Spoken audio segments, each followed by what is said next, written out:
Shalom Obracha. Aujourd'hui, Bezrat Hashem, on va étudier la paracha de Bamidbar. Paracha de Bamidbar, c'est la première paracha du livre des nombres. Livre des nombres de Sefer Bamidbar. Alors, on voit un peu, j'aimerais savoir un peu pour vous. Dites-moi ce que c'est pour vous, Sefer Bamidbar. J'écoute. Le quatrième livre. D'accord. Ensuite, le désert. Le désert. Ensuite, le compte. Matan Torah. Matan Torah, c'est déjà passé. Le compte. C'est franchement. Bamidbar. Qu'est-ce qui se passe dans Bamidbar? On fait les comptes, on fait les comptes. On fait les comptes. On compte le nombre de personnes. On compte. Le dénombrement. C'est ça pour vous, c'est faire Bamidbar? Les raglim. Les Meraglim. Ah, les Meraglim. Korah. Balak. Pinchas.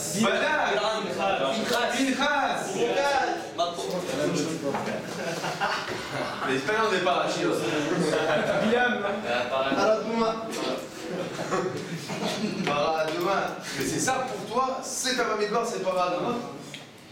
D'accord. On a donné plusieurs éléments. On va noter Farah comme ça pour faire plaisir à tout le monde. D'accord. Dites-moi, si je vous pose la question, quel est l'événement central de Sefer Bamidbar? Le désert. Le désert Raglim. On va voter. Qui c'est qui dit Meraglim? Ça a rallongé le séjour. Disons 8-9. Ça a rallongé le séjour de 40 ans. Qui c'est qui dit quel autre point? Désert. Pourquoi désert? Parce qu'elle rapporte le désert. Le désert, c'est les Meraglim. C'est à cause des Meraglim qu'il y a eu les 40 ans. Sinon, on aurait arrêté là, c'est pas le temps. C'est vrai que le nom s'appelle Bamidbar dans le désert, mais d'accord, oui. Mais dans le désert, à cause des Meraglim.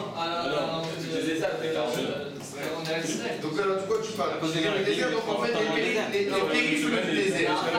Les péripéties. Alors, donc on va dire, d'accord, dans ça, donc c'est quoi le désert? Le désert, ça vient à cause de qui tout ça? Les Meraglim. Les Meraglim. Bon, on monte déjà à 15, je vois. Il y en a qui ont une proposition? Personne? Ah bon? L'armée. L'armée? Ouais, l'armée. On parle pas de l'armée au début. On parle de l'armée au début, ouais, on parle de l'armée. On parle des camps. On parle des machanot, des camps de l'Israël. Comment ils sont organisés. D'accord. C'est un événement important? Non. Regardez, c'est pas moi qui l'ai dit, hein. Dan il dit les camps, mais il dit ouais, mais c'est pas important. Moi je l'ai noté pour lui faire plaisir, mais c'est pas important. C'est quoi l'événement important? Meraglim. C'est sûr que c'est pas ça. Bon, prenez la page. Alors maintenant on va lire le terme de Korot ensemble, on va lire le premier événement. Akdamat Ramban et Sefer Bamidbar. Il s'agit donc de l'introduction au Sefer Bamidbar. Donc le Ramban, qu'est-ce qu'il va nous dire maintenant? Il vient expliquer en quelques mots ce que c'est Bamidbar.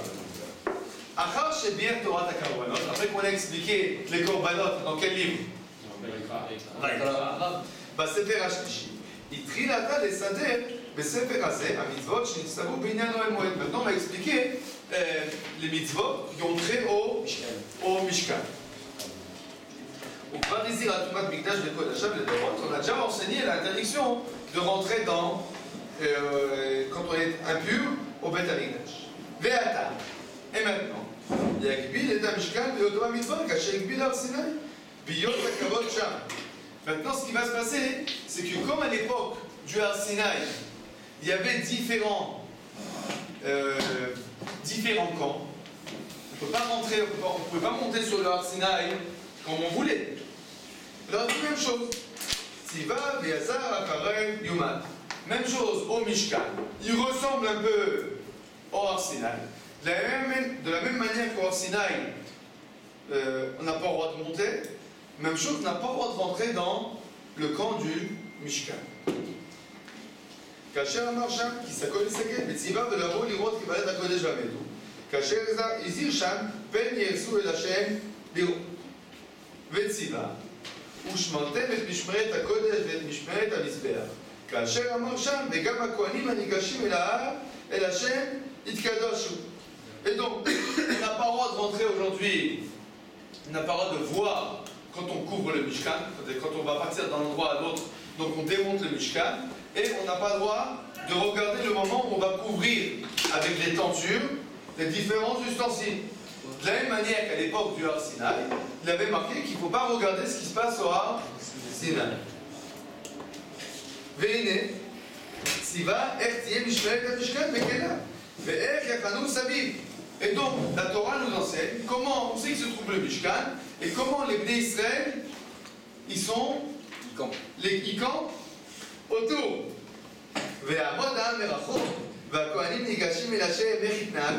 Et comment le peuple il est autour, et que seulement les Kohanim ils sont à l'intérieur,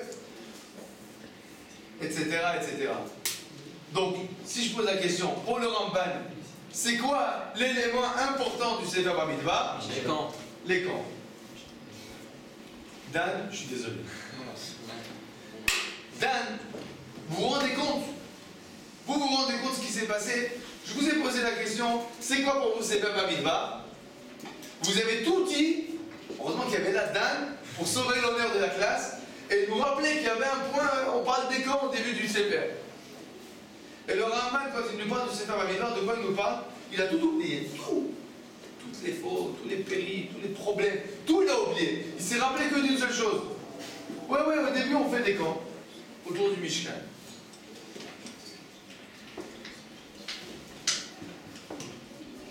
C'est bizarre.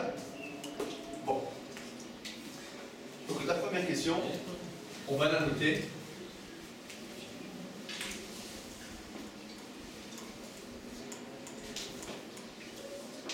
Bamidbar, si je dis le Sefer Bamidbar, donc le livre de Bamidbar, c'est quoi pour le Ramban? Machanot. Évidemment, on pose avec grand point d'exclamation. Pourquoi? Pourquoi? Bon. Deuxième point. Deuxième question que j'ai à vous poser. Regardez maintenant, ouvrons ensemble le Chumash. Nous ouvrons ensemble le Chumash. Et la Torah, elle commence à nous raconter, tout au début, qu'est-ce qu'elle nous dit? Vous allez dénombrer les peuples juifs. Comment on dénombre? Premièrement, tout au début, il va falloir nommer des gens qui vont nous aider à dénombrer. Ces gens, ils vont être nommés par Akadosh Baruch Hu, 12 princes d'Israël qui vont être responsables du dénombrement. On est d'accord? Bon. Maintenant, dites-moi, comment on compte? Le dénombrement, il commence où? À 20 ans. Ça, c'est vrai, c'est l'âge. Je te parle dans la Torah. Dans quelle partie il commence? La paracha. Chéni, au chéni. Le chéni, d'accord? Comment on compte? Alors, je vous dis comment. Écoutez. Vayou, Bene Rouven, Bechor Israël, voici les enfants d'Israël. Rouven, c'est l'aîné. Todotan, Mishpechotam, les Netabotam. Donc leurs enfants, leurs enfantements, en fonction des familles, en fonction des pères. Le Bamidbar, Shemot Regul Gelotam, on nomme chaque personne, on compte chaque personne. Kozachar Ben Esrim Shana Ma'ala, chaque mâle qui est plus âgé de 20 ans. Kol Yotzei Tzava, tous ceux qui peuvent faire l'armée. Écoutez, les Maté Rouven, Shisha Vavaim Elef Chamesh Mot. Et donc le décompte de Rouven, c'est tant et tant. Et ensuite, qu'est-ce qu'on fait? Eh bien, Shimon. L'Ivné Shimon. Et on recommence toute l'histoire. L'Ivné Shimon, les Shmirotan, les Vétem, les Mispar, Shimon, Kozafal, les Messim, Shana, la Kol Tzava, Israël. Todotem, les Maté Shimon. Tac. Ensuite, Gad. Et ensuite, Ashkan. Kitson. On fait toute la liste. Combien de temps ça vous prend à dire tout ça? Regardez, on arrive jusqu'à où? Jusqu'au. On arrive jusqu'au Perek Aleph, Passouk. Même va. והיו כל הפקודים 600,000 ו-3,000 ו-500 ו-50. Donc on a mis, comptez, dites-moi en 100 points tout ce qu'on a fait pour faire le décompte. Du Passouk Kav au Passouk, même va. 26 psukim, Évidemment, tout de suite ça nous rappelle la gematria du nom d'Akadosh Baruch Hu. 26. Bon. Ensuite, qu'est-ce qu'on fait? On compte les Lévi'im. Et qu'est-ce qui se passe quand on compte les Lévi'im? Maintenant, une seconde. On compte les Lévi'im. Non, pardon. On compte pas les Lévi'im. Ça, le passage nous dit, et on ne comptera pas les Lévi'im ici. Ensuite, il nous dit, Shlishi. Qu'est-ce qu'on fait maintenant? Disposition. La disposition. La disposition du Perek Bet Pasuk Aleph, du début du Shlishi. Alors, telle tribu, elle est à tel endroit. Telle tribu, elle est à tel endroit. Telle tribu, elle est à tel endroit. Et le responsable de telle tribu, c'est celui-là. Celui de telle tribu, c'est celui-là. Telle tribu, c'est celui-là. Et ils ont un drapeau. Maintenant, ça c'est côté nord, côté sud, côté ouest, côté ouest. Combien de temps ça nous prend? Jusqu'au Khamishi. Vous êtes avec moi ou vous êtes endormis? Bon, ensuite, au Khamishi, on commence à parler des Lévi'im et Rebolot. Voilà, quand telle famille attend, telle famille attend, telle famille attend.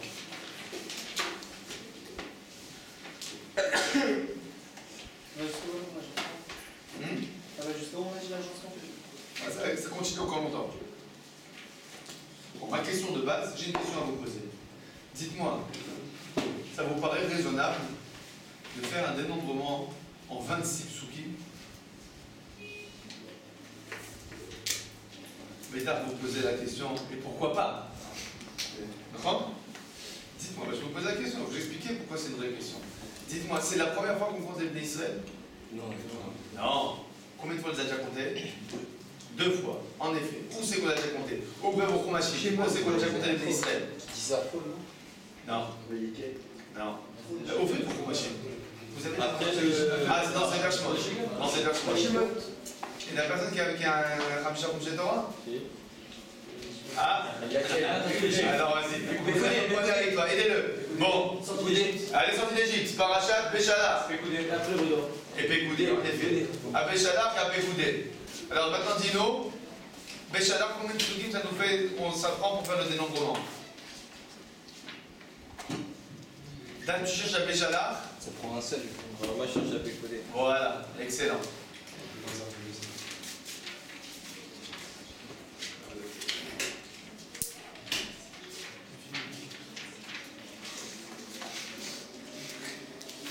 Béchalach. J'y suis, mais c'est où Béchalach? Au début. À quoi? C'est après Beau. La troisième parachat du CP. Non, je sais. Quatrième parachat du CP. Ouais, c'est là. Non, mais c'est où dans Béchalach? C'est là. Ah, c'est quand on parle que le Bnei Israël ils sont forts. Combien de... Alors moi je l'ai Le Bnei Israël, il y a tout le drama, il y a écrit là-bas, Bayou Kodem. Avant la Shira. T'as trouvé? Ouais. Oh, Ouais. En 2-3 passos que c'est bouclé. Hein. Alors vas-y, on t'écoute. Ah, Écoutez, vous ouvrez vos oreilles? Préparez-vous. 58 psukim, vas-y, on t'écoute. Vekesef Koudé Aïda, mec. Dis-nous combien on fait pour les compter, vas-y. Alors, Beka la Goulgolette, un Beka par tête, Machatzit à Shekel, Beshekel à Kodesh, un demi-Shekel, Echol à Oper à la Koudim, celui qui passe devant les dénombreurs. Mais Ben Esrim Shana va malade, tout celui qui a plus de 20 ans, les Sheshmeot Elef, Clochette à la film, Vachamesh Meod. Ah, mais vous avez compris? Combien de temps ça nous a pris de faire tout le décompte? Un passouk. Un passouk. Et là, combien ça nous a pris de faire le décompte? 26. 26. Bon. Et dans Béchalach, j'ai pas trouvé. Un seul. Bon, c'est en Béchalach, c'est aussi un passouk. Non, c'est vrai. Ils n'ont pas trouvé parce que c'est un passouk. Si c'était 26, c'est sûr qu'ils n'auraient pas raté. Bon, on vous a défendu. Bon, alors, en gros, Rabotai, la Torah, elle sait parler succinctement? Oui. Elle sait dire en un passouk qu'ils étaient 600 000. Mais là, pour dire qu'ils étaient 603 000, ça lui a pris 26 psukim. La question qui se pose, c'est Pourquoi pas mais pourquoi, si 2 fois déjà tu as compté en un passouk, pourquoi maintenant il faut compter en 26? Pourquoi faire? Quel intérêt? Une seconde, je note la question, que vous avez posé votre question à vous. C'est quoi la question? Pourquoi 26? c'est pas dans le... Oui. Je vais peut-être essayer d'apporter une réponse à ça, je pense. Parce que là, on se trouve déjà après Matan Torah. Et donc, c'est-à-dire que chaque Béné Israël, c'est vraiment une personne, c'est vraiment un Bnei Israël. Et donc, donc c'est pour ça. Non, Bibélé, c'est la même chose. C'est une fois tu veux 600 000 psukim alors. Comment? Non, mais ce que je veux dire par là, c'est qu'il faut vraiment insister sur le fait que chaque Juif, ça va d'insister, il y a quelque chose. c'est que chacun il est important. La personne qu'on dit on laisse en dehors des nuées. Voilà. D'accord, mais a priori, fais écouter par exemple pourquoi on dénombre les Bnei Israël. Donc ça, je me dis que après qu'il y a eu le Vaudor, etc., et que les Bnei Israël, une partie sont morts, alors que nous, on a dit compte-les, parce que chacun d'entre eux est important. Pourquoi je dis ça? Parce qu'a priori, même pour dire quelque chose d'important, tu l'as compté une fois, c'est bon, on a compris. D'accord? Mais bon, tu le dis, c'est pour nous montrer l'importance de chacun. Les deux premières fois, on compte de façon succincte, genre dans le jour du il y a combien? Après, c'est une fois dans. Là, on dit chacun des Shvatim. Pourquoi pas 12? Quel intérêt? Ma question, évidemment, pour faire 26 psukim, il n'y a pas écrit 26 fois, ils étaient 603 000. Il y a marqué, il y en avait 15 000 ici, 20 000 ici, 35 000 ici. Donc, moi, ma question, c'est finalement, pour dire qu'il y avait 603 000, il suffit de dire qu'ils étaient 603 000. Oui. La géométrie compte encore une fois parce que quand on aime, on compte plus. Quand on aime, on compte. C'est comme l'argent, plus on Mais encore une fois, mais je vous préfère à ce niveau-là, qu'il y ait 4 fois marqué, qu'il les a comptés, plutôt qu'une fois 26 psukim. Et cette fois-ci, pourquoi est-ce que je pense, je pense que c'est parce qu'on approche justement de la fin du Vaudor et que pourquoi ils vont approcher. Non, elle est déjà passée longtemps. C'est passé déjà. Dernier essai, oui. Dernier essai. Parce que peut-être là c'est la première paracha de Bamidbar, et Bamidbar c'est les camps, on a dit. Oui. C'était important. C'est important. C'est sûr qu'il y a un rapport, mais bon. Évidemment, c'est sûr qu'il y a un rapport. C'est ça que je demande. T'imagines bien que si je fais sur ça, c'est qu'il y a un rapport. Mais ta question, c'est finalement, c'est sûr que tu dis, c'est important. Le Ramban, il dit, c'est le point central. Mais moi, ce que je veux te montrer, c'est que le Ramban, quand il dit c'est le point central, il dit pas ça pour rien. Pourquoi il dit pas ça pour rien? 26 Parce qu'il dit, c'est bizarre, 26 psukim sur un élément finalement totalement anodin. Il n'y a pas de raison. Bon, troisième question. Vous avez le Midrash devant vous, regardez le Midrash. Sifri, le Sifri, ligne 15. Baruch atah Adonai.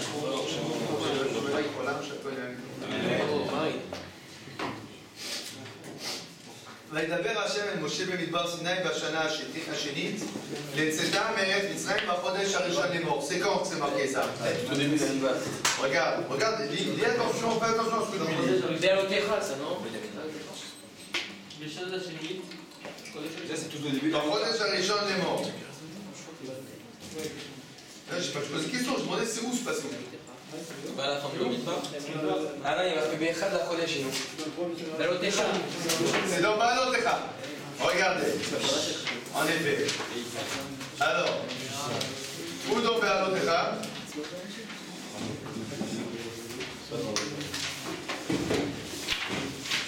Alors, où dans Baalotecha?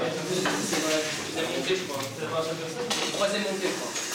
Troisième montée. Shlishi. Perek de Basoukalef. Avec peut-être Basoukalef. Perek de Basoukalef. Voilà. Regardez, Perek Basoukalef, donc on parle déjà d'un troisième paracha. Vous êtes avec moi? Alors, Vaïdaber Hashem Moshe Midbar Sinai, Bashana Hasenit, donc la deuxième année, Bachoder Harishon, le premier mois. C'est clair? Très bien.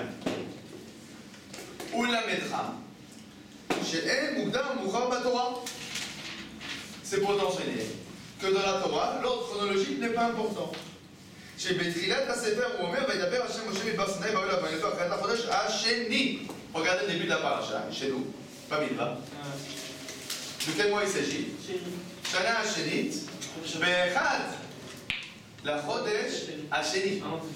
Vous avez compris? Donc, au début, on parle de février, et ensuite on parle de janvier. De la même année.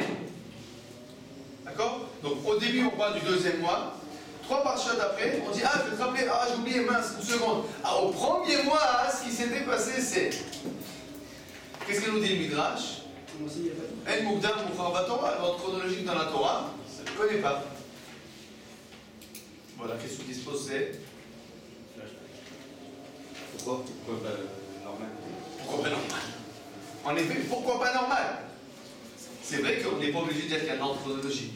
C'est vrai, c'est clair, la Torah ne va pas d'après un ordre chronologique. La question qui se pose, pourquoi pas? À savoir, Pourquoi le pistage du change-quoi avec Parce que les camps, c'est important. si on va pas d'après l'ordre chronologique, ça veut dire quoi? C'est pas dans le livre historique. Ça veut dire qu'il y a un... Message. Ça veut dire qu'il y a un autre ordre. Un autre ordre. C'est-à-dire que ce qui régit l'ordre, c'est pas la chronologie, c'est autre chose. La question c'est quoi cette autre chose? Pourquoi finalement on ne va pas d'après l'ordre chronologique? Bon. Alors on va écrire ça en chronologie.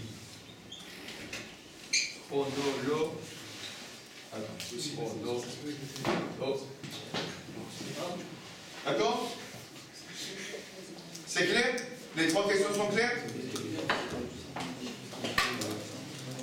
Top. La troisième question. Bon, La troisième question, c'est pourquoi il n'y a pas d'ordre chronologique ou c'est d'après quel ordre ça on va? veut comprendre la chronologie. Pourquoi la chronologie est inversée? D'accord? Oui. Pourquoi les lignes ne sont pas comptées avec le monde? Parce qu'ils ne font pas partie des guerriers. Il faut compter guerriers. Ceux qui ont 20 ans et plus. Bon. On a compris? Trois questions claires? Maintenant, quand on a trois questions tellement importantes, qu'est-ce qu'on fait? On regarde le Midrash. Yalla. Alors, ouvrons le Midrash. Ouvrons le Midrash. Va'achonim kedma mizracha. Degel machane Yehuda. Adaou dirtiv. Donc là, on parle de quelle partie de la paracha? On parle d'Achonim kedma mizracha, c'est pas le chéni. C'est déjà quand on parle maintenant de l'agencement de chacun des tribus dans telle et telle partie. Le Midrash nous dit la chose suivante. Adaou dirtiv, c'est ce qui est marqué. Hashem bechokma isad haaretz. Akadosh Baruch Hu, il agence la terre avec sagesse. Bara Akadosh Baruch Hu arba u'chot la'olam. Akadosh Baruch Hu, il a créé 4 points cardinaux au monde.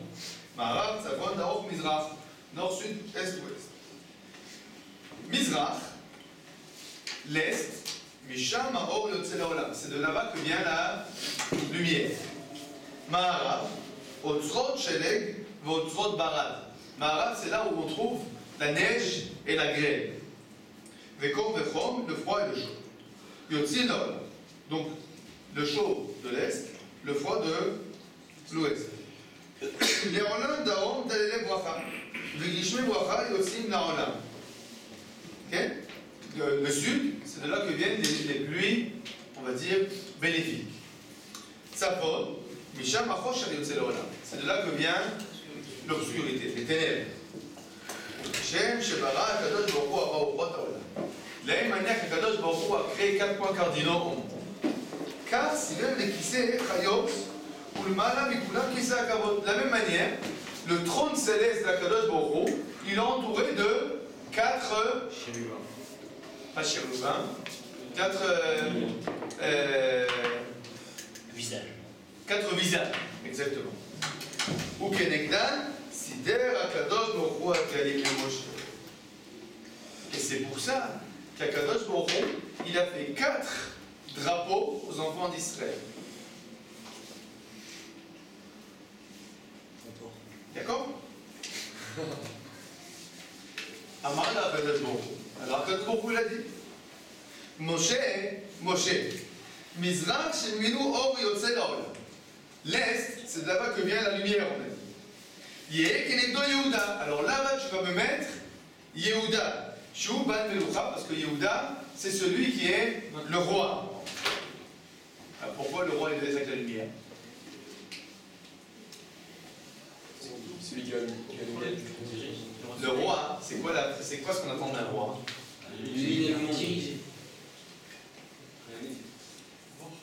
Qui voit où? Qui voit loin. Qui voit loin. C'est-à-dire qu'on attend d'un roi, on attend d'un dirigeant qui sache pas quoi faire. Diriger. Diriger. Pour diriger, qu'est-ce qu'il faut faire? Vraiment. Vous vous rappelez? La première règle de la conduite, c'est quoi? Tu ne regardes pas devant toi, tu regardes au loin. Si tu regardes ce qui est juste devant toi, finalement tu vas rencontrer un poteau. Si tu regardes au loin, tu as des chances de rester sur la route. Donc pour dirigeant, pour diriger, qu'est-ce qu'il faut voir? Loin. Il faut voir au loin. Qui c'est qu'on va mettre sur l'endroit où il y a la lumière? Le roi. Daron, au sud. C'est de là-bas que viennent les pluies bénéfiques, etc. Là-bas, tu vas mettre Rouven, parce que Rouven, il a fait Tchouva. Quel rapport? Au sud. Au sud. C'est quoi les critères les plus Le sud, c'est la Le bracha. sud, c'est les pluies. Les pluies de bracha. Alors, on peut dire qu'a priori que Rouven, il a fait Tchouva. La pluie, on sait que la pluie, c'est un symbole. C'est aussi de bracha, en effet, mais c'est un symbole de quoi? D'humilité. La pluie, elle tombe toujours du haut vers le bas. D'accord? Extraordinaire. Mais c'est un symbole d'humilité et ça amène de là. Donc l'humilité, qu'est-ce qu'elle amène? La bracha. C'est quoi ça? C'est Rouven qui a eu l'humilité, malgré qu'il était l'aîné de tous ses frères, de dire, de prendre sur lui la responsabilité. Bon. Quelle est la question du Midrash?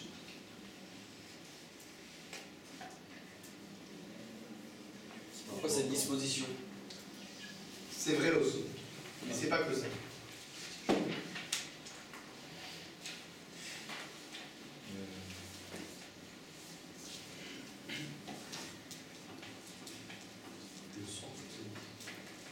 Bon, pourquoi on les dispose? Qu'il y a un ordre. Pour qu'il y ait un ordre. Oui, en effet. Pourquoi ça doit être marqué dans la Torah?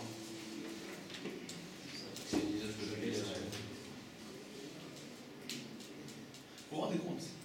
Dites-moi, s'il n'y avait pas marqué dans la Torah qu'ils doivent partir de façon ordonnée, comment ils seraient partis? La pagaille? Le brouhaha? Même dans n'importe quel keitana, n'importe quel colo de vacances, tu vas voir tous les enfants avec la chemise, avec un petit drapeau devant le moniteur, qui dit nous c'est les tcha-tcha, je sais pas quoi. D'accord? Ça change rien. C'est évident que n'importe quel endroit où tu vas prendre une masse de personnes, qu'est-ce que tu vas faire? Qu'est-ce que tu vas faire? Tu vas les organiser, tu vas les ordonner. Tu vas pas mélanger les petits garçons avec les grandes filles. Tu vas mettre là des filles, là des garçons, là CM2, CM4. Chacun sa classe. Bon. Chacun sa classe. D'accord? Pourquoi? Ben, de l'ordre. Alors je vous pose la question maintenant. Si ça n'avait pas été marqué dans la Torah qu'il faut faire de l'ordre, qu'est-ce qu'on aurait fait? On aurait fait de l'ordre. On aurait fait de l'ordre. Alors quelle est la question? Pourquoi la Torah? Pourquoi cet ordre-là? Surtout pourquoi? Avant de dire pourquoi cet ordre-là. Pourquoi le dire, pas l'autre? Pourquoi le dire? C'est-à-dire pourquoi le grand moniteur de la colo, ça doit être Akadosh Baruch Hu. C'est une question extraordinaire. Pourquoi le moniteur, pas que le moniteur, parce que même le moniteur, disons le directeur de la colo, c'est lui qui dit à tous les moniteurs, tu mets tel enfant ici, tel enfant ici, tel enfant ici. Mais non, il dit au moniteur, bon, chacun prend sa classe, c'est terminé. Mais qu'est-ce qui se passe ici? Ça marche pas comme ça. Le directeur, il dit non, je veux tel mono avec sa classe ici, tel mono avec sa classe ici, tel mono avec sa classe ici. Et nous, on se pose la question, mais il a pris mono chez Roland. Akadosh Baruch Hu, vous ne pouvez pas compter sur mon cher Rabbeinu qui va bien organiser la colo. Pourquoi Akadosh Baruch Hu lui-même, il doit dire tout ce qu'il doit faire? Vous comprenez, si c'est marqué dans la Torah, ça veut dire que quoi? Ça veut dire, c'est important, c'est sûr, mais ça veut dire qu'Akadosh Baruch Hu, il dit, voilà ce que tu vas faire. C'est ce qui est marqué dans les psukim. Voilà ce que tu vas faire. Akadosh Baruch Hu, il doit s'occuper de ça. Voilà ce que tu dois faire. La question du Midrash est claire? C'est la question du Midrash. T'as pas compris, c'est la question du Midrash? Pourquoi pas? Je te pose une question extraordinaire, mais dis-moi, où c'est que c'est marqué dans la Torah que Abraham Avinu s'est brossé les dents? C'est pas marqué? Il s'est pas brossé les dents dans la ville? C'est sûr? C'est écrit qu'il est allé au puits. Hein? Il est allé au puits, pourquoi? Il est allé au puits pourquoi? Pour boire. C'est pour se brosser les dents. Et dis-moi. Tu as compris? Des choses qui sont apparemment triviales, qu'on comprend nous-mêmes, tout seuls. Ben d'accord, c'est pour Abraham, je te dis, il a pris ses brossé les dents, il a pris sa douche, etc. Mais c'est jamais marqué dans la Torah que quelqu'un des prophètes, il a pris sa douche. Pourtant, je comprends, mais c'est sûr qu'ils se sont douchés, c'est pas qu'ils sentaient mauvais. Ils se sont douchés. Mais, la Torah, hein, les Lévis, ils n'ont pas trouvé important de le mentionner. Pourquoi?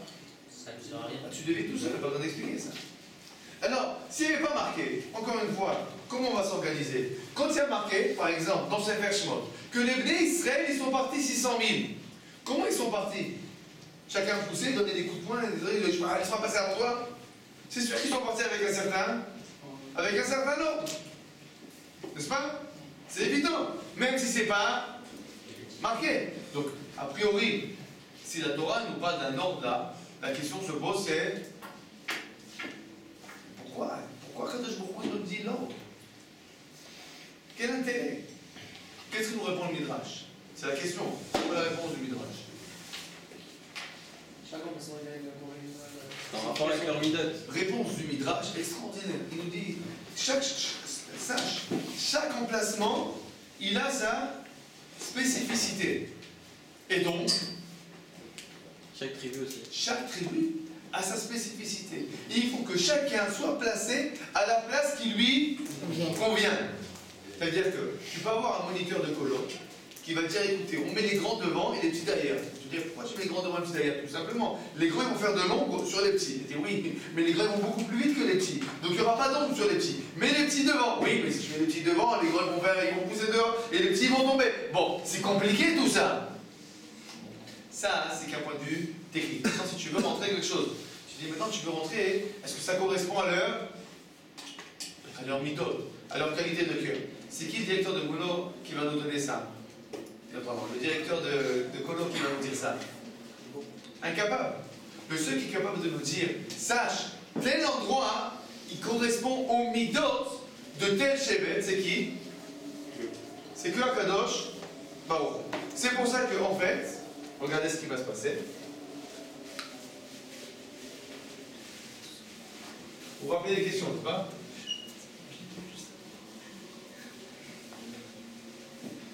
Nous avons 4 machanot.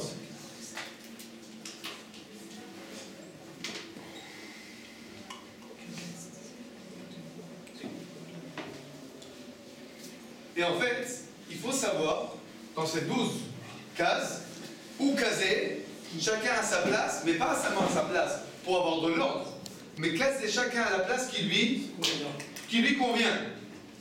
Il n'y a qu'une seule personne qui peut faire ça, que Kadosh Baruch Hu. Oui. La place a une caractéristique en midot. Quelle place a caractéristique en midot? En effet. Alors, ce que le Midrash nous explique. Il dit par exemple, l'Est, ça correspond à la lumière. La lumière, ça correspond à la royauté. On a expliqué quel rapport entre lumière et royauté. Le Sud, ça correspond à l'eau. L'eau, ça correspond à... etc. Donc, chaque place, chaque chevet, il doit avoir sa place. Bon. Continuons encore un petit point. C'est pas que les Shvatim qui ont été notés. Il y a encore quelqu'un d'autre qui a été nommé. Qui c'est qui a été nommé? Le chef de. Les Nessim, les chefs. Encore une fois, on ne pouvait pas compter sur mon cher Rabbeinu qui va nommer 12 moniteurs de colo expérimentés. Akadosh Baruch Hu lui-même, il doit nommer les moniteurs. Pourquoi ces moniteurs-là? Regardez ce que nous dit le Midrash. Les Rouven et Litzur Betchedeo, dit 35. Nikra Shem Nassi Rouven et Litzur. Pourquoi le Nassi de Rouven il appelait Litzur? Al Shem Rouven, c'est à cause de Rouven. Afalpi Shechata, כמו שנאמר מלך ראובן וישכב, לבסוף עד התשובה מחלות הקדוש ברוך הוא על אותו עוון. לכן נקרא אליצור. Alors, Rouven, il a fauté, mais il a fait tchouva. Son Nassi s'appelle Elitzur. Ma'atzur Azeh Sovel Kol Habayit. De la même manière que le rocher, il soutient toute la maison. Car ça va Akadosh Baruch Hu la volonté en Machalo. Alors Akadosh Baruch Hu, il soutient toutes les fautes de Rouven. Donc même le nom Elitzur, c'est-à-dire le nom du Du Nassi. Il correspond intimement à quoi? À l'essence de son Shevet. Bon, une fois qu'on a compris ça, on a tout compris. On a tout compris et je vais expliquer maintenant de façon, on va essayer de comprendre qu'est-ce que le Midrash là, il nous a livré comme secret extraordinaire. C'est un autre Midrash, ça? Oui, ça c'est le Midrash Haggadah. Le Midrash nous dit en fait, chacun a sa place qui doit lui correspondre. Maintenant, j'aimerais vous poser une question. Dites-moi, le Sefer Bereshit, de quoi parle-t-il? Ou de qui parle-t-il? Les Avot. Les Avot, c'est quoi? On va dire, ce sont des Yechidim, c'est-à-dire des gens Particuliers. mais ce ne sont pas des gens particuliers. C'est qui les Avot? Tu les comptes sur les doigts des mains. Tu as Abraham, Israël et Jacob. Bon, ensuite, tu as les 12 tribus. Bon, en tout et pour tout, tu veux connaître tous les noms du Sefer Bereshit, tu ne te casses pas la tête, 70 noms, je connais toute la famille. Mais tu les connais, c'est-à-dire que tu peux nommer chacun des 70 personnes. On parle donc de personnes de particuliers. Sefer Shemot, de quoi parle-t-il?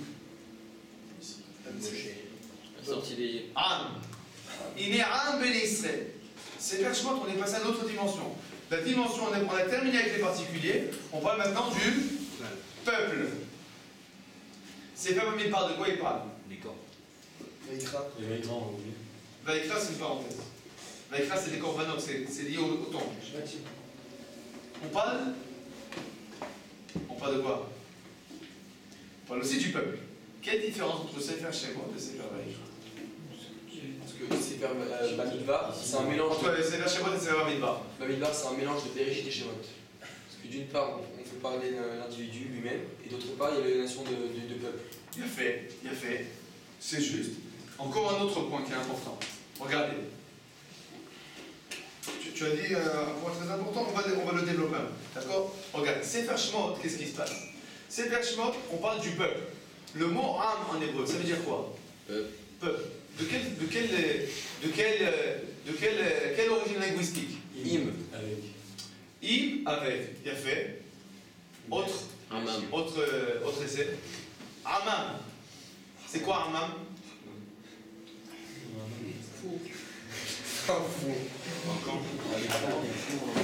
Amoum.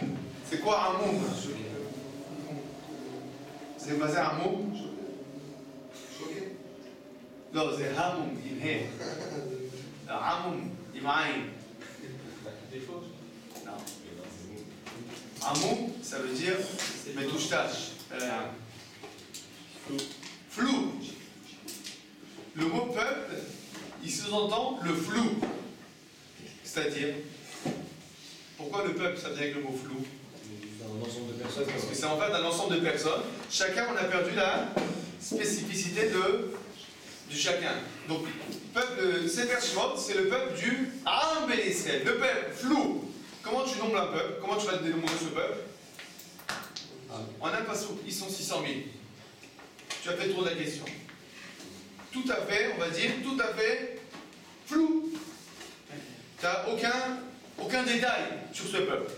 Tu arrives au Sefer Bamidbar, et voici que maintenant, on est à une autre dimension. Quelle est la dimension? Non, c'est pas n'importe quoi maintenant. Maintenant, chacun il doit avoir sa place. Chacun il a son nombre propre, sa propre carte d'identité, son propre dirigeant, son propre drapeau. Et celui qui organise tout ça, c'est qui? Akadosh Baruch Hu. Alors, au centre, on a le Mishkan au centre. D'accord? Et les Lévim. Moshe Rabbeinu. Qu'est-ce qui s'est passé? On est passé à une autre étape. C'est quoi cette étape? Quelle différence entre l'étape 2, le peuple, et l'étape du Sefer Bamidbar? Il y a une identité, c'est vrai. Mais c'est autre chose. Il y a encore plus que l'identité. L'organisation. Dites-moi, vous avez entendu parler des colonies de cellules? Vous savez ce que c'est une colonie de cellules? ce que c'est la plaque dentaire? La plaque dentaire, vous savez ce que c'est? Donc c'est quoi la plaque dentaire? C'est un dépôt. C'est un dépôt. Les résidus qui restent sur C'est pas ça la plaque. C'est ce qui C'est les saletés, c'est pas encore la plaque. C'est ce qui protège les dents. La maille. Non. Ce qui protège les dents. Ah, donc toi tu fais des erreurs sur ça, tu dis attention pas. Hein. Ah, c'est quoi la plaque dentaire en Bretagne? La plaque dentaire c'est tout ça. Il y a des résidus de nourriture qui restent sur les dents. Mais ce qui se passe avec le temps, c'est qu'ils ont une attaque microbienne. Il y a une attaque microbienne. Maintenant ce qui se passe, c'est quand les microbes, ils se rendent compte les uns des autres, ils créent entre eux des, qu'on s'appelle des liaisons. C'est-à-dire qu'il y a quorum sensus, si je me rappelle bien c'est le nom. Ça veut dire quoi? Ça veut dire que chacune des cellules, elle est capable, elle envoie des messages pour savoir combien il y a de cellules qui lui ressemblent à côté d'elle. Ils voient qu'ils disent qu'on est arrivé à 300 000 cellules microbiennes. Non, attends l'attaque. On est arrivé à 400 000, attends l'attaque. On est arrivé à un demi-million de cellules microbiennes, à l'attaque. Et alors là, tout ce qu'elles font tous ensemble, elles sortent leurs bras, et en fait elles créent elles vitrifient en fait, au-dessus de tous les microbes cellules, de toutes les cellules, elles vitrifient toute l'histoire. Et ça devient ce qu'on appelle la plaque. Quelle difficulté? Arrête, si tu veux enlever un microbe, c'est pas difficile. Tu prends ta brosse à dents, tac, tu l'as enlevé. Pour enlever la plaque, il faut pas, ça suffit pas la brosse. Pourquoi? Parce qu'il faut un détartrage. Pourquoi? Qu'est-ce qui s'est passé? Qu'est-ce qui s'est passé? Les microbes, ils se sont liés entre eux et ils ont fait un mur. C'est ce qui s'appelle la plaque. D'accord? Ça, c'est des cellules qui sont liées les unes aux autres. D'accord? Ces cellules-là, c'est un corps. Quelle différence entre ces cellules et le corps humain, par exemple?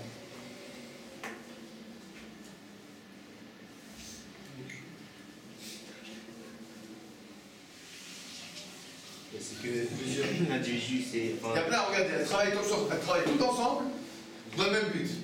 Quelle différence entre ça et un corps? C'est qu'un corps, c'est unique. Il n'y a pas de collectivité, alors que là, c'est que de la collectivité. C'est magnifique la collectivité.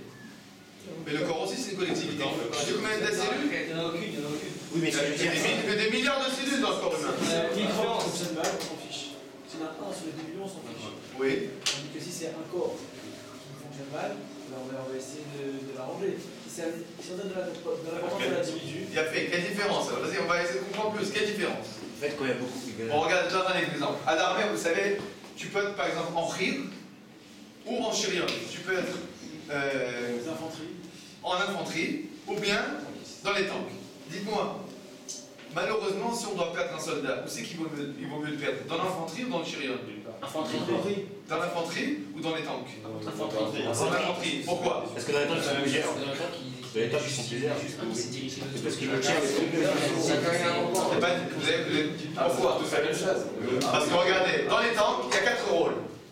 Tu as un qui est conducteur, un qui monte les bombes, un qui tire et un qui est responsable de l'organisation. Si on perd un des 4, qu'est-ce qui se passe avec le tank? Immobilisé. Immobilisé, il ne peut pas avancer. Parce que même si tu as un conducteur, un tireur et un chargeur, s'il n'y a pas de méfaquette pour sortir la tête au-dessus du tank et diriger le conducteur ne voit rien. Dans le tank, le conducteur ne voit rien. Il est obligé d'être guidé. Ben, si le méfaquette n'est pas là pour le guider, le tank il est immobilisé. Si tu n'as pas de tireur, ton tank, qu'est-ce qu'il fait? À quoi il sert ton tank? À rien. Si tu n'as pas de conducteur, ça sert à rien. Bon, vous avez compris? Un tank, s'il lui manque un seul de ses soldats, eh ben, il est mouche-batte. Il ne vaut plus rien. Dans l'infanterie, tu enlèves un soldat, qu'est-ce qui se passe? Ça va, il y en a d'autres. C'est grave, mais il y en a d'autres. Hein? Pourquoi? Quelle différence entre Khir et Shirion? C'est-à-dire les bonhommes en chirion, ils sont très importants. C'est en chirion. C'est que chaque. Il est dans Chirion. En Shirion, ils font quoi? En Shirion, ils forment un. Et en Khir, ils ne forment pas un, ça s'appelle une marlaka, un groupe. C'est des clones en Khir. En Khir, c'est des clones. En effet, et là, Mais alors qu'en Chirion, c'est chacun a son rôle. C'est remplaçable dans Chirion. et là c'est quoi? Regardez. Dans les cellules du tartre, c'est un clone. C'est-à-dire, en fait, chacun travaille pour qui? Pour soi. Seulement, ils travaillent tous chacun pour soi. Et le fait que chacun travaille, ils ont un intérêt à travailler en commun. Mais finalement, qu'est-ce que chacun recherche? Son propre intérêt. Et chacun, il travaille comment? Pour lui-même. Dans un corps, qu'est-ce qui se passe? Le corps, la différence entre le corps humain par exemple, et ce clone de cellules, pas ce clone, cette colonie de cellules, elle est toute simple. Dans le corps humain, il y a des organes. Le corps, c'est pas un amas de cellules. C'est des cellules organisées. À savoir, tu as des cellules du cœur, des cellules du foie, des cellules des os. D'accord? Chacune de ces cellules a sa spécificité. Qu'est-ce qui se passe maintenant? Chaque cellule, qu'est-ce qu'elle doit faire maintenant? Elle doit travailler, donner son maximum, tout en sachant qu'elle toute seule, ça vaut quelque chose, une cellule de cœur toute seule? Rien du tout. Une cellule de cœur pour vivre, elle a besoin de quoi? De toutes les autres cellules. Mais les autres cellules, elles ont besoin de quoi? D'une cellule de cœur. Chacun est indispensable parce que chacun forme un organe. Quand on parle d'un clone de cellules, chacun finalement n'est pas indispensable. On fait tous la même chose, mais c'est pas qu'il y a une véritable relation, on va dire, d'échange entre les différentes cellules. C'est clair? Bon, maintenant revenons. Dans cette Shemot, comment le peuple juif se comporte? 600 000. J'ai tout dit. Ils sont 600 000. C'est-à-dire 600 000 individus. 600 000 individus. C'est vrai qu'ils marchent tous dans la même direction. Mais finalement, ils travaillent comment? On va dire comme une colonie de cellules qui va dans une même direction. Comment on va les décompter? Simplement, Si. On arrive au Sefer Bamidbar et regardez quelque chose d'extraordinaire. C'est terminé de parler du peuple juif, le peuple juif. Non, non, non, non, non. Maintenant, c'est quoi? Tu as Shevet Yehuda, Shevet Issachar, Shevet Zebulun. Comment on les compte? Non? Chacun. À quoi ça ressemble maintenant?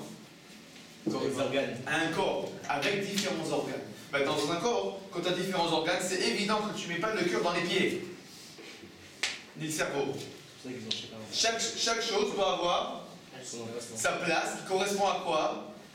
À son rôle. Le cerveau, il est en haut. Pourquoi? Pour rien. S'il était dans les pieds, où c'est que tu prends plus de coups? Dans la tête ou dans les pieds? Donc le cerveau, il est dans la tête.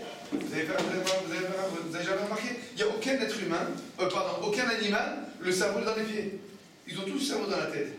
Et toujours la tête, elle est en haut du corps. Vous savez pourquoi? Parce que si tu veux voir loin, il faut que la tête soit haute. Si tu as la tête dans les pieds, où c'est que tu vas voir? Vous avez jamais réfléchi à cette question? C'est important de réfléchir un jour. Bon, alors, et les pieds où ils sont hauts?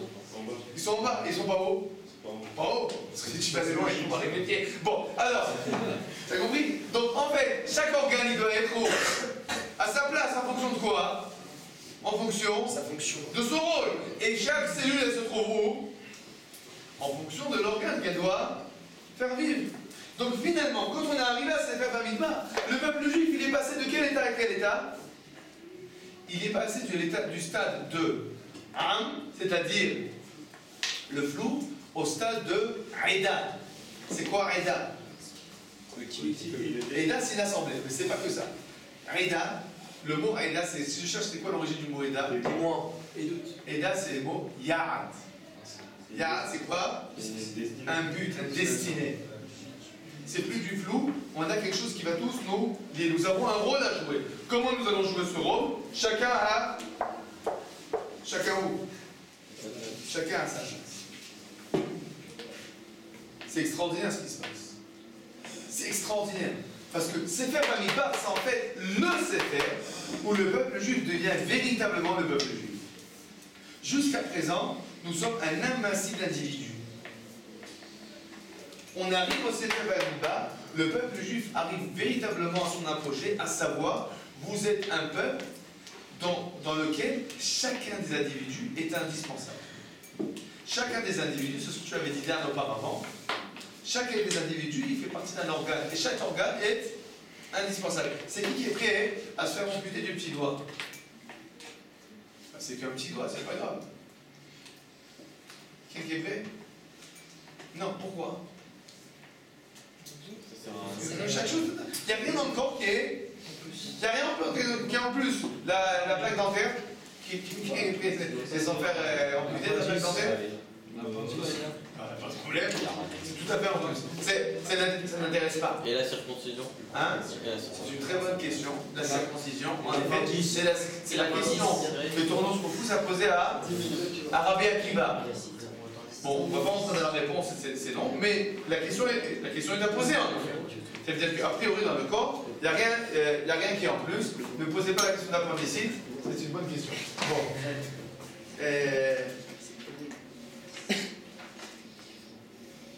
Ou la rate. C'est fait au départ. Maintenant, regardez ce qui va se passer. On n'a pas terminé. Regardez ce qui va se passer. Où c'est que la Shrina va commencer à résider? Dans quel livre la Shrina, la présence divine apparaît? Le moment où la présence divine apparaît, c'est dans Bamidbar. Vous savez quand? Après qu'on a organisé tout le camp. Alors maintenant, comme le cœur au sein des organes, on rentre le Mishkan. Veshachanti betocham, ça se passe quand? Une fois que le peuple juif est organisé. Tant que le peuple juif, c'est un ramassis d'individus, la Shekhinah n'a rien à faire. Quand le peuple juif se devient un corps, là la Shekhinah elle vient au sein de ce propre peuple, au sein de ce corps. Maintenant, on va répondre à nos questions. Pourquoi le Sefer de Bamidbar? Quel est le point important du Sefer Bamidbar? La Shrina. Alors on peut dire c'est Miraglim, etc. Tout ça, ce sont des événements historiques importants. Mais le rabbin dit non, tu fais pas attention, tu rates complètement le coche. Le coche, c'est les machanot, c'est les camps. Pourquoi? Parce qu'en fait, c'est là que le peuple juif, il change, on va dire, il change de statut. Donc, si on cherche quel est l'événement important du Sefer Bamidbar, le peuple juif a changé de statut. C'est devenu autre chose que ce qu'il était au Sefer Shemot. Pourquoi au Sefer Shemot on compte en un pasouk et au Sefer Bamidbar en 26 psukim? La Shrina a commencé à résider. On a commencé à résider, c'est vrai, mais on l'a dit pour une autre raison. Sefer Shemot, on est encore au stade où chacun n'est pas important. Sefer Bamidbar, le peuple juif, ça devient, il a exactement, on va dire, le statut d'un corps avec différents organes. Rappelez-vous, en Eretz Israël, comment les Israéliens sont assis?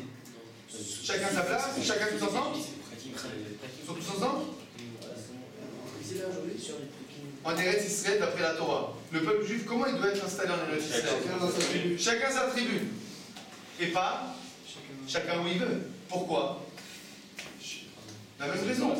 Parce que le peuple juif, c'est un corps. À savoir que chacun, il a son rôle spécifique à jouer.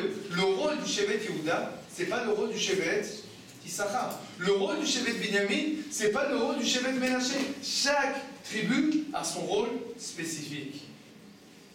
Évidemment, chaque Shevet a son rôle spécifique et chacun doit donner le meilleur de lui-même à la collectivité. Oui. Dans ce cas-là, ça veut dire que tout ça, c'était nécessaire même avant qu'ils rentrent en Eretz Israël. En effet. Alors pourquoi est-ce que j'ai beaucoup de la tortue de Maravine qui reste dans le désert pour faire ça? Ça s'est passé avant la fin de l'Arabie, ça. Devant le début. Non. La faute de l'Arabie se passe avant avant Dilvodor. D'accord? Le début du Sefer Bamidbar, c'est en fait le changement de stade. On commence par l'organisation du TCC. Maintenant,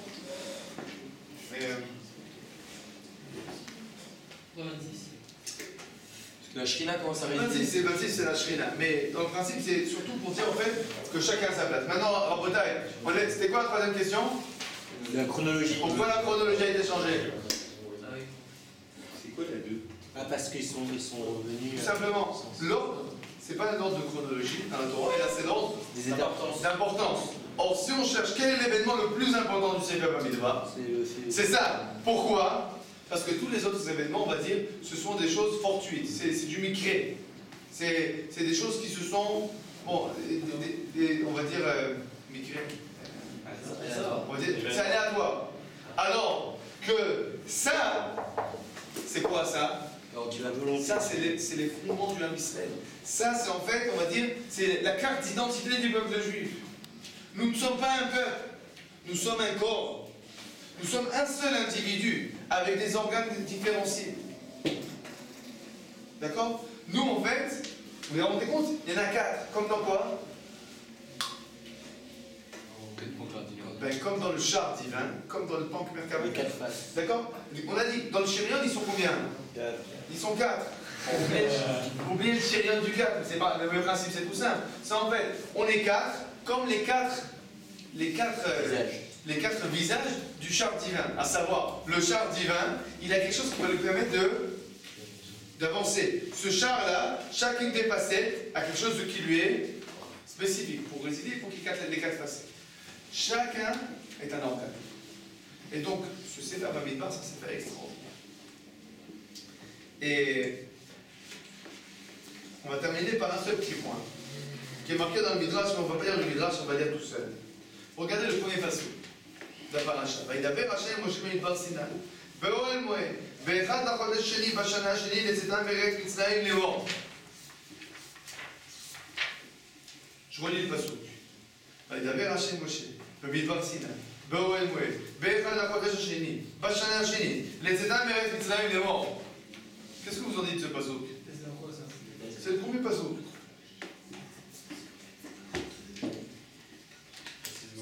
On précise beaucoup.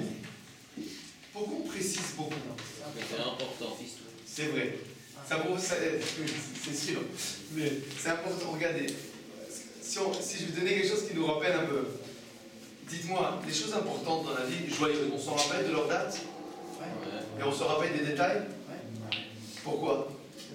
Ça nous a marqué de façon joyeuse, ça nous a marqué. Alors on veut se rappeler de tous les détails, de tous les petits points. Et les choses qui sont tristes, on s'oublie. Dites-moi, à quelle époque, à quel jour de l'année, Hitler il est monté au pouvoir? 30 janvier. 1er janvier 30 janvier. 30 janvier. 30 janvier 30. Bon, à part les deux là qui savaient la réponse. Qui c'est qui sait là encore la réponse? Bien fait. Moi la vérité, j'ai oublié. J'ai oublié. Je ne pas la capable de vous rappeler. Bon, mais malgré ça, ça casse pas mon argument. C'est pas grave. Vous vous rappelez de ça, d'accord? Et il y a beaucoup d'autres événements. Hein? La date de la destruction du temple. Hein? Non, mais c'est d'accord, ça. Mais ça, parce que comme ça, on a fait quelque chose de spécial pour ce problème. Parce qu'en général, on a une tendance à oublier les événements tristes. D'accord? Les événements joyeux, tout le monde s'en rappelle. D'accord? Alors, si la Torah commence en donnant tous les détails, ça veut dire quoi? Ça veut dire qu'Akadosh Baruch Hu, il est heureux. Akadosh Baruch Hu, il est heureux. Et il dit, voilà, je vais te rappeler, je vais t'écrire dans tous les détails, que tu connaisses tous les détails des événements. Pourquoi Akadosh Baruch Hu, il est heureux? Parce que finalement, le peuple juif est devenu autre chose qu'un peuple. Donc ça, je me dis qu'il n'y a qu'un seul peuple sur terre. Il n'y a que le peuple juif. Je veux dire quoi? Et tous les autres, c'est quoi?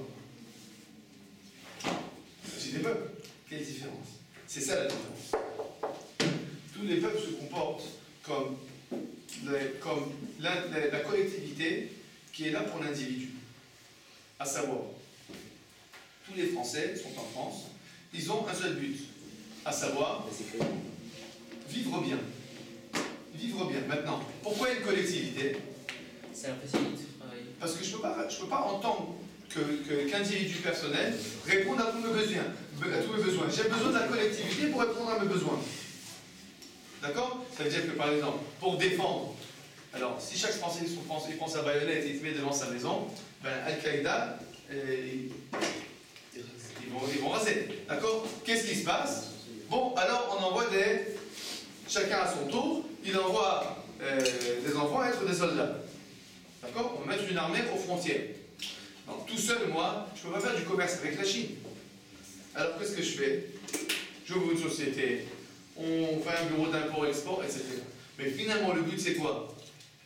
C'est que moi, en tant qu'individu, j'ai le meilleur pour moi-même. La démocratie, de façon générale, son but, c'est d'amener le maximum de bien-être à chacun des individus. Ça se comporte comment ça? Ça ressemble à quoi? À la colonie des cellules. Mais le peuple juif, c'est pas comme ça. C'est pas le but. Quand je travaille, je ne dois pas travailler dans le sens que qu'est-ce qui est mieux pour moi. Et là, je dois travailler comme un organe d'un corps. Regardez quelque chose d'extraordinaire. Est-ce que c'est possible qu'une cellule au sein d'un groupe de colonies de cellules se suicide pour la collectivité? Oui. Non. Non. Jamais une cellule va se suicider pour une autre cellule. Si, on avait appris à si. Oui, bien sûr, l'apoptosie. Oui. C'est que dans les corps. C'est-à-dire, dans des corps organisés, c'est possible que des cellules d'un organe disent « Je me suicide, pourquoi ?» Pour le bien-être de l'ensemble du corps. C'est exactement ce qui fait notre corps. Nous sommes en situation de stress. Le cerveau envoie tout le sang dans les organes de la fuite. On est en train de tirer dessus. Oublie que tu ne peux pas manger maintenant. Tout ton sang, il est dans les jambes. Pourquoi? Dans les jambes et dans les yeux. Pourquoi? Enfin, dans le système de fuite. Pourquoi? Pour que tu puisses t'enfuir vite. Quand tu es en train de manger, qu'est-ce qui se passe? La majorité du sang, elle est dans le ventre. Si tu commences à faire un sprint, qu'est-ce qui va se passer? Pourquoi? Non, parce que le corps ne peut pas envoyer aux deux endroits. Donc qu'est-ce qu'il fait un corps? Il organise. Un jour, comment ça s'appelle? J'investis ici, un jour ici, en fonction de quoi? Des besoins. En fonction des besoins du corps en tant que corps. Dans un corps, il y a la situation d'apoptosie, à savoir, une cellule qui se sent malade, elle s'auto-suicide pour ne pas engendrer du mal aux autres cellules. Ça marche que dans un corps. Quand tu as des groupes de cellules, des microbes, tu ne vas jamais voir un microbe qui se suicide. Pourquoi? Pour le bonheur de qui? Vous avez compris? C'est ça la différence entre un corps et une colonie de cellules. Dans le peuple juif, on est organisé comme un corps. C'est en effet possible que des fois on va demander à une partie de se sacrifier pour la collectivité. C'est possible. Mais c'est aussi une autre vision de la chose. Quand je vois des choses comme ça, je suis conscient que chaque juif, il est important. C'est pas qu'il est là pour me servir. C'est que nous sommes partis d'une seule entité. De la même manière que le cerveau, il ne va pas dire « Ouais, le cœur, c'est pas important ». Ou bien « Les doigts de pied, c'est pas important ». Pas du tout. Le cerveau, bien qu'il est extraordinaire, mais sans doigts de pied, sans cœur, etc., il vaut rien du tout. Donc le cerveau est conscient de l'importance de la racine des cheveux. Et le doigt de pied, il respecte énormément la pupille de l'œil. Chacun, quand on est dans un corps, eh bien, on comprend la spécificité et l'importance de chacun. Est-ce que ça veut dire qu'il peut y avoir quand même des membres qui soient supérieurs en importance à d'autres? En effet, dans le corps, dans le Ham Israël, comme dans un corps, tu as aussi une hiérarchie. Tu as les Kohanim, Lévi, Israël, il y a une hiérarchie, mais et même au niveau des individus, il y a une hiérarchie. Le Zohar dit qu'il y a des gens qui ont une neshama de cerveau, et il y a des gens qui ont une neshama de cheveux. D'accord? Bon, on ne sait pas qui c'est qui a tel ou tel neshama. Mais c'est sûr qu'il y a des gens qui ont des neshamot qui sont plus élevés, qui sont spéciaux. Mais ça ne change rien. Parce que comme dans un corps, on ne peut pas être. Vous avez déjà vu des gens qui sont chauds, ils ont 22 ans, il est chaud. Qu'est-ce qui se passe? Il occupait toute la journée, tout son cerveau est occupé à quoi? Comment trouver le moyen de faire repousser les cheveux? Ça veut dire que même un cheveu, c'est important. Dans un corps, les cheveux, ils sont importants. Il n'y a rien d'inutile dans un corps. Toute chose, chaque chose est importante. D'accord? Donc quand on est passé au stade du corps, on est passé à quelque chose d'extraordinaire, de tout à fait nouveau, de tout à fait spécial. Une fois qu'on comprend ça, on comprend maintenant pourquoi vraiment l'événement important du Sefer Bamidbar, c'est en fait le premier chapitre. C'est ça l'événement. Chez moi, on était quoi alors? Chez moi, on était populace. On était un peuple dans la nation démocratique du terme. C'est-à-dire comme les Français aujourd'hui? Exactement. Aujourd'hui aussi, on n'est pas à ce niveau-là. Aujourd'hui, le peuple juif, il n'est pas là aussi. On se rapproche, mais on n'est pas là. On n'est pas encore là. D'accord? C'est quelque chose auquel on doit arriver. Regardez les choses extraordinaires. Quand c'est qu'on est chayavim, quand c'est qu'on devient, quand c'est que la Shemitah devient obligatoire de la Torah. Chacun est sur sa terre. La majorité sur la terre. C'est pas suffisant que la majorité soit là. Que tout le monde soit là, mais c'est pas suffisant. Chacun sur sa partie. Et que chacun soit à sa place. Pourquoi? Parce que tant que chacun n'est pas à sa place, la présence divine en Eretz Israël, c'est pas la même. Et tant que la présence divine n'est pas à son apogée, il n'y a pas de Shemitah. Et c'est pas la seule mitzvah. Il y a pas mal de mitzvot que pour pouvoir les réaliser, il faut que le peuple juif soit chacun à sa place, chacun sur sa terre. Et si c'est pas comme ça, on n'est pas arrivé à la Ashra Shrina Meler, on n'est pas arrivé à la résidence divine, on va dire, complète. Comment on y arrive? On a vu ça? Hein? C'est Léon David qui... Comment on va y arriver? Avec le temps, tous les Français de France et des autres diasporas ils vont venir. Et on va commencer à faire un recensement pour savoir qui est de quel chevet. Et on va s'organiser. On sait qui est de quel chevet. Comment c'est ça Hein? On est tous de Yehuda, la théorie. On n'est pas, il y a Yehuda, il y a Binyamin, il y a aussi on a Dan, les Éthiopiens apparemment ils sont de Dan. Il y en a qui disent qu'ils sont Bnei Ménaché, qui est de Rodou. Bon, on commence. Les attachés. Bon, c'était ce que je voulais vous faire passer, les attachés, ce message important, de savoir que finalement notre but en tant que juif, c'est de comprendre que c'est vrai que c'est important que je pense à moi-même, c'est vrai que c'est important que je me développe moi-même, mais quand on le voit dans le peuple juif, la notion de collectivité, c'est pas une notion superflue, c'est pas une notion en plus, c'est une notion, on va dire, qui fait partie vraiment de l'essence du peuple juif. Chacun d'entre nous est une partie d'un seul organisme complet. Mais attachez que nous soyons conscients de ces choses-là. Évidemment, quand on comprend ça, on devient beaucoup plus responsable, mais aussi on sait beaucoup plus apprécier l'autre. Parce que finalement, on comprend que moi, sans l'autre, je ne suis pas complet. D'accord? C'est-à-dire, qu'on comprenne ça et que nous vivions dans cette vision, et grâce à ça, dans ta chaîne, risquer de vous lâcher les mains et